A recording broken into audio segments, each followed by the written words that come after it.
ബീഹാറിലെ തെരഞ്ഞെടുപ്പിന് ഇനി ദിവസങ്ങൾ മാത്രമേ ബാക്കിയുള്ളൂ. അതിനിടയിലാണ് ടൈംസ് നൗവും JVCയും ചേർന്ന് നടത്തിയ സർവേകൾ പുറത്തു വന്നത്. എന്താണോ നാം പ്രതീക്ഷിച്ചിരുന്നത് അത് തന്നെയാണ് സർവേയിലും തെളിഞ്ഞു കാണുന്നത്.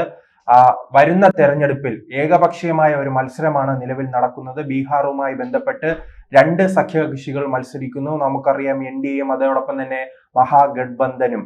ആ മഹാഗഡ്ബന്ധനെ നിലംപരിശാക്കിക്കൊണ്ട് വീണ്ടും NDAയുടെ നേതൃത്വത്തിൽ നിതീഷ് കുമാർ തന്നെ മുഖ്യമന്ത്രിയായി വരുമെന്നാണ് സർവേ സൂചിപ്പിക്കുന്നത്. ആ സർവേ അനുസരിച്ചാണെങ്കിൽ മുൻപ് കഴിഞ്ഞ 2020-ലുണ്ടായ ആ ഇലക്ഷനിൽ എന്ത് സംഭവിച്ചു അത് തന്നെയാണ് വീണ്ടും സംഭവിക്കാൻ പോകുന്നത്. പക്ഷെ അതിൽ നിന്നും വ്യത്യസ്തമായ ഒരു കാര്യം ഈ സർവേയിൽ കാണുന്നുണ്ട്. അത് നിതീഷ് കുമാറുമായി ബന്ധപ്പെട്ടാണ്.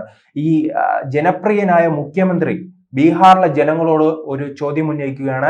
ഏറ്റവും മികച്ച മുഖ്യമന്ത്രി ആരെ മുഖ്യമന്ത്രിയായി കാണണം എന്നൊരു ചോദ്യമുണ്ട്. ആ ചോദ്യത്തിൽ ഏറ്റവും പ്രധാനപ്പെട്ട ഒരു സർവേ ഫലമായി പുറത്തു വന്നിരിക്കുന്നത് നിതീഷ് കുമാറിനേക്കാൾ വോട്ട് നേടിയിരിക്കുന്നത് തേജസ്വി യാദവാണ്. അപ്പോൾ അവിടുത്തെ ജനങ്ങൾ ഒരു മാറ്റം ആഗ്രഹിക്കുന്നുണ്ട്. ആ മാറ്റം ആഗ്രഹിക്കുമ്പോഴും അതൊരു വോട്ടാക്കി മാറ്റുവാൻ BJPക്കും JDUവിനും എതിരായുള്ള ഭരണവിരുദ്ധ വികാരം വോട്ടാക്കി മാറ്റുവാൻ RJDക്കും കോൺഗ്രസിനും കഴിയുന്നില്ല. അതിന് പ്രധാനപ്പെട്ട ഒരു കാരണമായി ഇവിടെ ചൂണ്ടിക്കാട്ടാൻ കഴിയുന്നത് പ്രശാന്ത് കിഷോറിന്റെ ജൻസ്വരാജ് പാർട്ടിയാണ്. ജൻസ്വരാജ് പാർട്ടിക്ക് ഒരു 5%-ലധികം വോട്ട് അവിടെ ലഭിക്കുന്നുണ്ട്. അത് സ്വാഭാവികമായി തന്നെ ഈ പാർട്ടികൾക്ക്, പ്രത്യേകിച്ച് RJDക്കും കോൺഗ്രസിനും ലഭിക്കാനുള്ള ഒരു വോട്ടാണ്. അത് വിഭജിച്ച് ഈ ജൻസ്വരാജ് പാർട്ടിയിലേക്ക് പോകുന്നത്. അവർ ഈ തെരഞ്ഞെടുപ്പിൽ സീറ്റ് നേടാനുള്ള അക്കൗണ്ട് തുറക്കാനുള്ള സാധ്യതയും കാണുന്നു. ഇനി സർവേയിലേക്ക് വരികയാണെങ്കിൽ NDAക്ക് ലഭിക്കാൻ പോകുന്നത് 120 മുതൽ 140 സീറ്റ് വരെയാണ്. നിലവിൽ 125 സീറ്റിൽ നിന്ന് അത് 140ലേക്ക് വർദ്ധിക്കാനുള്ള സാധ്യത കാണുന്നു. മഹാഗഡ്ബന്ധനെ സംബന്ധിച്ചിടത്തോളം, ഇന്ത്യ മുന്നണിയെ സംബന്ധിച്ചിടത്തോളം അത് 93നും 112നും ഇടയിലേക്ക് ചുരുങ്ങുകയാണ്. ആ ചുരുങ്ങുമ്പോഴും ആരുടെ സീറ്റുകളാണ് നഷ്ടപ്പെടുന്നു എന്ന് ചോദിക്കുമ്പോൾ നമുക്ക് ആ തലവേദന പാർട്ടിയെ കുറിച്ച് സംസാരിക്കേണ്ടി വരും. ഏത് തെരഞ്ഞെടുപ്പിൽ മത്സരിക്കാൻ പോയാലും അവിടെ സ്വയം തോൽക്കുകയും കൂടെ ഉള്ള കക്ഷികളെ തോൽപ്പിക്കുകയും ചെയ്യുന്ന ആ മഹാതന്ത്രം, ആ മേജിക് നടത്തുന്ന മനുഷ്യനുണ്ട്, രാഹുൽ ഗാന്ധി. അദ്ദേഹത്തിന്റെ സാന്നിധ്യം ഇവിടെയും തെളിഞ്ഞു കാണുന്നുണ്ട്. നാം ഈ BJPയിലേക്ക് വരികയാണെങ്കിൽ ഏറ്റവും വലിയ ഒറ്റകക്ഷിയായി നിലവിൽ സർവേ അനുസരിച്ച് ഏറ്റവും അധികം സീറ്റുകൾ നേടുന്നത് BJPയാണ്. BJPക്ക് 70 മുതൽ 81 സീറ്റും JDUവിന് 42 മുതൽ 48 സീറ്റുകൾ ലഭിക്കുന്നു. ഇവിടെയും 101 സീറ്റുകളിലാണ് BJP മത്സരിക്കുന്നത്. 101 സീറ്റുകൾ മത്സരിക്കുമ്പോൾ BJPക്ക് 81 സീറ്റ് വരെ നേടാനുള്ള സാധ്യത കാണുന്നുണ്ട്. പക്ഷേ ആ 101 സീറ്റുകളിൽ മത്സരിക്കുന്ന JDUവിന് വലിയ തകർച്ച കഴിഞ്ഞ തെരഞ്ഞെടുപ്പിൽ സംഭവിച്ചതുപോലെ തന്നെ BJPക്ക് പിന്നിലായി രണ്ടാമത്തെ കക്ഷിയായി മാറുകയാണ്. അവർക്ക് ലഭിക്കുന്നത് 42 മുതൽ 48 സീറ്റ് വരെയാണ്. അതോടൊപ്പം തന്നെ 29 സീറ്റിൽ മത്സരിക്കുന്ന LJPക്ക് ഇവിടെ ലഭിക്കുന്നത് 5 സീറ്റിനും അതോടൊപ്പം തന്നെ 7 സീറ്റിനും ഇടയിലാണ്. അപ്പോൾ LJPയുടെ പ്രകടനം നാം പരിശോധിക്കണം. പലരും പറയുന്നത് ഈ തെരഞ്ഞെടുപ്പിൽ ഒരു കറുത്ത കുതിരയായി മാറാൻ സാധ്യതയുള്ളത്, ഒരു പടക്കുതിരയായി മാറാൻ സാധ്യതയുള്ളത് ഈ LJP ആയിരുന്നു. ആ LJPക്കാണ് നിലവിൽ 7 സീറ്റുകൾ മാത്രം ലഭിക്കുന്നത്. കാരണം അവർ 29 സീറ്റിൽ മത്സരിക്കുകയാണ്. അപ്പോൾ ഒരു വലിയ ഒരു പരാജയത്തിലേക്കാണ് LJPയെ സംബന്ധിച്ചിടത്തോളം ആ പാർട്ടി നീങ്ങുന്നത്. അവസാന ഘട്ടത്തിൽ ഇനി എന്തെങ്കിലും അത്ഭുതം സംഭവിച്ച് അവർ മുന്നേറാനുള്ള സാധ്യതയുമുണ്ട്.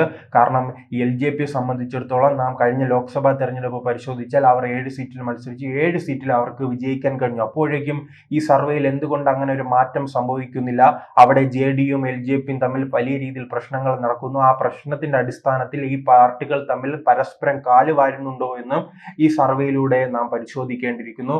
കാരണം നിതീഷ് കുമാറിനെ പുറകിൽ നിന്ന് ചവിട്ടാനായി BJP ഈ പാസ്വാന് LJPക്ക് വലിയ രീതിയിൽ പിന്തുണ നൽകുന്നു എന്ന രീതിയിലുള്ള വാർത്തകളും വരുന്നുണ്ട്. അതിനിടയിലാണ് ഈ സർവേ വന്നത്. നാം എന്തായാലും ഇന്ത്യ മുന്നണിയിലേക്ക്, മഹാഗഡ്ബന്ധനിലേക്ക് കടക്കുകയാണെങ്കിൽ RJDക്ക് കഴിഞ്ഞ തെരഞ്ഞെടുപ്പ് പോലെ തന്നെ ഏറ്റവും വലിയ ഒറ്റകക്ഷിയാകാൻ, ഇന്ത്യ മുന്നണിയിലെ ഒറ്റകക്ഷിയാകാൻ കഴിയുന്നുണ്ട്.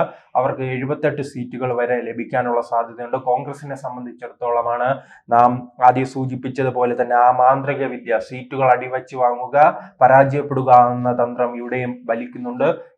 നിലവിൽ അവർക്ക് ലഭിക്കാൻ സാധ്യതയുള്ളത് 9 സീറ്റ് മുതൽ 17 സീറ്റ് വരെയാണ്. പക്ഷെ അതിൽ ഏറ്റവും രസകരമായ കാര്യം, ഇപ്പോൾ ബീഹാറിൽ വളർന്നുകൊണ്ടിരിക്കുന്ന ഒരു പാർട്ടിയുള്ള ആ പാർട്ടിയുടെ പേര് CPML എന്നാണ്. CPML ആ പാർട്ടിക്ക് 14 മുതൽ 17 സീറ്റ് വരെ ലഭിക്കുന്നു. അപ്പോൾ ഇതിൽ നിന്നും നാം നോക്കേണ്ട മറ്റൊരു കാര്യം, കോൺഗ്രസ് 3-ാം സ്ഥാനത്തിലേക്ക് പോവുകയാണ്. ബീഹാറിൽ മഹാഗഡ്ബന്ധനുമായി ബന്ധപ്പെട്ട് കുറച്ചു നാളുകളായി തന്നെ രണ്ടാമത് നിൽക്കുന്ന കോൺഗ്രസ് 3-ാം സ്ഥാനത്തിലേക്ക് പോകുന്ന ഒരു കാഴ്ചയുണ്ട്. അങ്ങനെയാണെങ്കിൽ രാഹുൽ ഗാന്ധി വോട്ട് ചോരിയുമായി ബന്ധപ്പെട്ട് വലിയ രീതിയിൽ പ്രചരണം നടത്തിയിട്ട് എന്തുകൊണ്ട് ജനങ്ങൾ അംഗീകരിച്ചില്ല, എന്തുകൊണ്ട് 3-ാം സ്ഥാനത്തിലേക്ക് ഈ പാർട്ടി പിന്തള്ളപ്പെട്ടു എന്ന രീതിയിലുള്ള ഒരു പ്രസ്താവന രാഹുൽ ഗാന്ധി നടത്തേണ്ടി വരും. അദ്ദേഹം ഉത്തരം പറയേണ്ടി വരും. അദ്ദേഹം അവിടെ തലങ്ങും വിലങ്ങും സഞ്ചരിച്ച് മോദിയെ പരാജയപ്പെടുത്തും. വോട്ട് ചോരി ആരോപണം ഞാൻ ഉന്നയിച്ചു, അതിൽ ജനങ്ങൾ മുഴുവൻ എന്നോടൊപ്പം ചേർന്നു, എൻ്റെ കൂടെ ഉണ്ടായ ജനങ്ങളുടെ ആരവം കണ്ടില്ലേ, ജനക്കൂട്ടം കണ്ടില്ലേ എന്ന രീതിയിൽ അദ്ദേഹം പറഞ്ഞു. അപ്പോൾ ഈ വോട്ടുകൾ എങ്ങോട്ട് പോയെന്ന സംശയമുണ്ട്.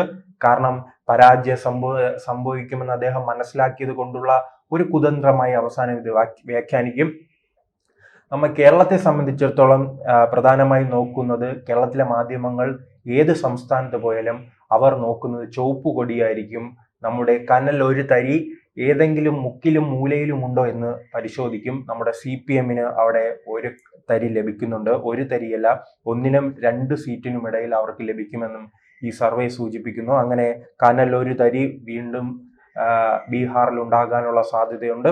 എന്തായാലും BJP സംബന്ധിച്ചിടത്തോളം അവർ വളരെ നിർണായകമായ ഒരു തെരഞ്ഞെടുപ്പായാണ് ഇതിനെ കാണുന്നത്. അത് കേന്ദ്ര സർക്കാരിന് കൃത്യമായി ബാധിക്കുമെന്ന് അവർക്ക് ധാരണയുണ്ട്. അതുകൊണ്ട് തന്നെയാണ് അവർ കൃത്യമായി പ്രവർത്തിക്കുകയും ഓപ്പറേഷൻ സിന്ദൂറിന് പിന്നാലെ തന്നെ നമുക്കറിയാം നരേന്ദ്രമോദി ആദ്യത്തെ റാലി നടത്തിയത് ബീഹാറിലാണ്. അതിലൂടെ വ്യക്തമാകുന്നത് എത്രത്തോളം പ്രാധാന്യം ബീഹാറിന് നിലവിലെ സർക്കാർ BJP സർക്കാർ നൽകുന്നു എന്നതാണ്. അപ്പോൾ ഈ തെരഞ്ഞെടുപ്പ് ലക്ഷ്യമിട്ടാണ് അവരുടെ നീക്കങ്ങൾ ഉണ്ടായത്. പക്ഷെ അത് കൃത്യമായി തിരിച്ചറിയാൻ എന്തുകൊണ്ട് കോൺഗ്രസിന് കഴിയുന്നില്ല? ഇപ്പോൾ കോൺഗ്രസിന് ഒരു മുന്നേറ്റം ഉണ്ടാക്കാൻ കഴിയുകയാണെങ്കിൽ നോക്കൂ, 78 സീറ്റുകളിലധികം RJDക്ക് ലഭിക്കുന്നു. അതോടൊപ്പം തന്നെ CPML-ന് ലഭിക്കുന്നു. അപ്പോൾ 50 സീറ്റിലധികം മത്സരിക്കുന്ന ഈ കോൺഗ്രസിന് ഒരു 30 സീറ്റുകൾ ലഭിക്കുകയാണെങ്കിൽ ഉറപ്പായി തന്നെ അവിടെ സർക്കാർ രൂപീകരിക്കാൻ കഴിയുമായിരുന്നു. ഇത് തന്നെയല്ലേ 2020 സംഭവിച്ചത്.